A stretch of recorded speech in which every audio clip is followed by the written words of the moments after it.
So introducing a new dog to your household, whether it's a puppy or an adult dog, is a lot more complicated than it seems. And if you've recently done that, before reading much about it or learning much about the difficulties, you will know that better than I do.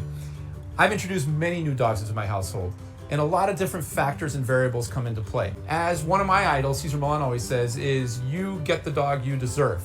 So now you have that dog, or you're gonna get that dog, and I wanna help you be able to connect better and find that right energy to be able to connect with your dog and live a better balanced lifestyle.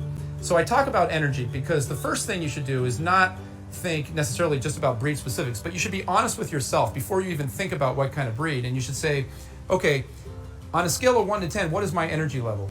The key is to peg yourself on that scale and be really honest, and then decide, do you want to get a dog that is equivalent energy or lower?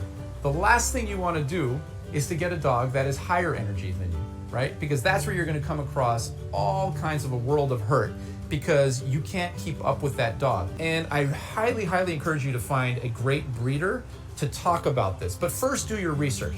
That's the number one thing. So once you've done your research, a breeder shouldn't be the type of person that's trying to sell you a dog. They should interview you just as you're interviewing them, and hopefully they'll do the right thing and they'll tell you to think about it. They'll really go in depth on what your family lifestyle is. Do you have kids? Do you have kids that come over? Do you have other animals in the household?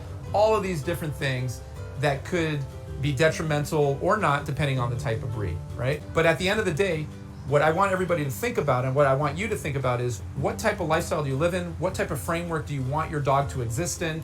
You control the environment, but they're observing you and observing if those rules are changing or not. So remember, keep this structure, keep this framework, and make sure that you're consistent, and I guarantee you're gonna have a much better life with your dog.